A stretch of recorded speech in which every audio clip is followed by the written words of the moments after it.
Chapter 1. Immanence, a life. What is a transcendental field? It can be distinguished from experience in that it doesn't refer to an object or belong to a subject, empirical representation. It appears, therefore, as a pure stream of asubjective consciousness, a pre-reflexive impersonal consciousness, a qualitative duration of consciousness without a self. It may seem curious that the transcendental be defined by such immediate givens. We will speak of a transcendental empiricism in contrast to everything that makes up the world of the subject and the object. There is something wild and powerful in this transcendental empiricism that is, of course, not the element of sensation, simple empiricism, for sensation is only a break within the flow of absolute consciousness. It is rather, however close two sensations may be, the passage from one to the other as becoming, as increase or decrease in power, virtual quantity. Must we then define the transcendental field by a pure immediate consciousness with neither object nor self, as a movement that neither begins nor ends? Even Spinoza's conception of this passage or quantity of power still appeals to consciousness. But the relation of the transcendental field to consciousness is only a conceptual one. Consciousness becomes a fact only when a subject is produced at the same time as its object, both being outside the field and appearing as transcendence.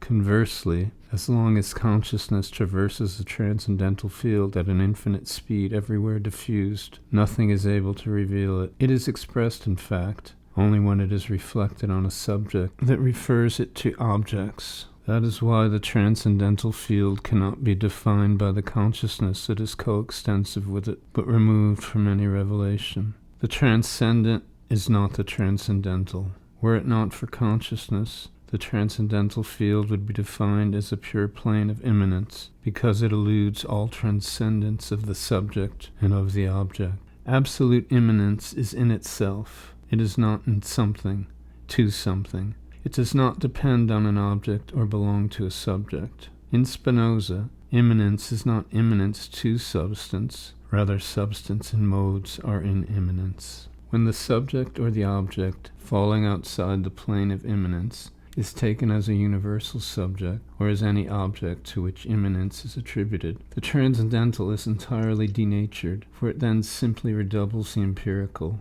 As with Kant, an immanence is distorted, for it then finds itself enclosed in the transcendent. Immanence is not related to some thing as a unity superior to all things, or to a subject as an act that brings about a synthesis of things. It is only when immanence is no longer immanent to anything other than itself that we can speak of a plane of immanence.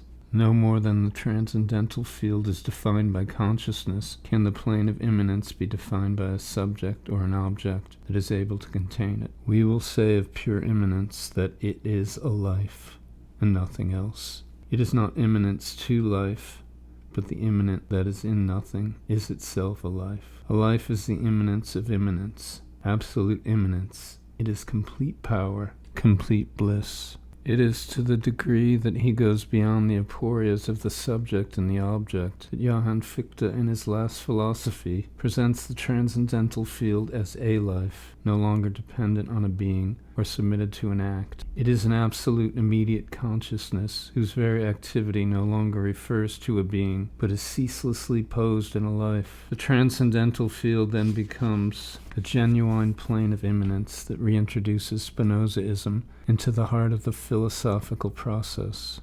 Did Maine, did Biran not go through something similar in his last philosophy, the one he was too tired to bring to fruition, when he discovered beneath the transcendence of effort an absolute immanent life? The transcendental field is defined by a plane of immanence, and the plane of immanence by a life. What is immanence?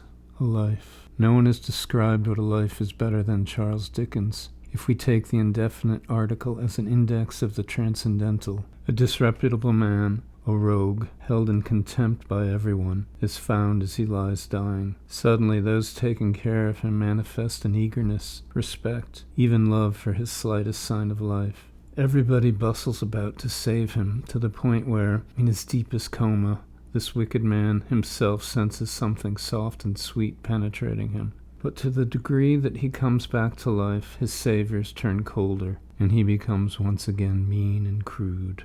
Between his life and his death, there is a moment that is only that of a life playing with death. The life of the individual gives way to an impersonal and yet singular life that releases a pure event freed from the accidents of internal and external life, that is, from the subjectivity and objectivity of what happens, a homo tantum, with whom everyone empathizes and who attains a sort of beatitude. It is a haxiety no longer of individuation, but of singularization, a life of pure immanence, neutral, beyond good and evil, for it was only the subject that incarnated it in the midst of things that made it good or bad. The life of such individuality fades away in favor of the singular life immanent to a man who no longer has a name, though he can be mistaken for no other, a singular essence, a life. But we shouldn't enclose life in the single moment when individual life confronts universal death. A life is everywhere, in all the moments that a given living subject goes through,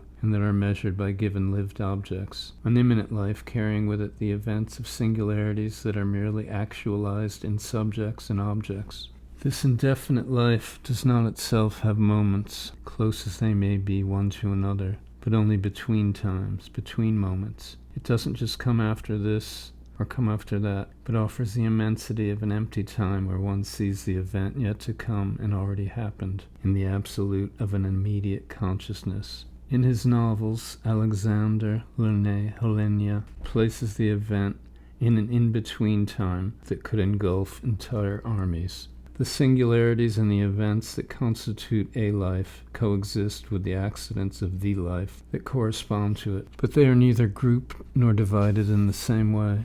They connect with one another in a manner entirely different from how individuals connect. It even seems that a singular life might do without any individuality, without any other concomitant that individualizes it. For example, very small children all resemble one another and have hardly any individuality, but they have singularities, a smile, a gesture, a funny face, not subjective qualities. Small children, through all their sufferings and weaknesses, are infused with an immanent life that is pure power and even bliss. The indefinite aspects in a life lose all indetermination to the degree that they fill out a plane of immanence, or what amounts to the same thing, to the degree that they constitute the elements of a transcendental field. Individual life, on the other hand, remains inseparable from empirical determinations. The indefinite, as such, is the mark not of an empirical indetermination, but of a determination by immanence or a transcendental determinability. The indefinite article is the indetermination of the person only because it is determination of the singular. The one is not the transcendent that might contain immanence, but the immanent contained within a transcendental field. One is always the index of a multiplicity, an event, a singularity, a life. Although it is always possible to invoke a transcendent that falls outside the plane of immanence, or that attributes immanence to itself, all transcendence is constituted solely in the flow of immanent consciousness that belongs to this plane. Transcendence is always a product of immanence. A life contains only virtuals. It is made up of virtualities, events, singularities. What we call virtual is not something that lacks reality, but something that is engaged in a process of actualization, following the plane that gives it its particular reality. The immanent event is actualized in a state of things and of the lived that make it happen. The plane of immanence is itself actualized in an object, in a subject, to which it attributes itself. But however inseparable an object and a subject may be from their actualization, the plane of immanence is itself virtual, so long as the events that populate it are virtualities. Events or singularities give to the plane all their virtuality, just as the plane of immanence gives virtual events their full reality. The event considered as non-actualized, indefinite, is lacking in nothing. It suffices to put it in relation to its concomitants, a transcendental field, a plane of immanence, a life, singularities. A wound is incarnated or actualized in a state of things or of life, but it is itself a pure virtuality on the plane of immanence that leads us into a life. My wound existed before me. Not a transcendence of the wound as higher actuality, but its immanence as a virtuality always within a milieu, plane, or field. There is a big difference between the virtuals that define the immanence of the transcendental field and the possible forms that actualize them and transform them into something transcendent.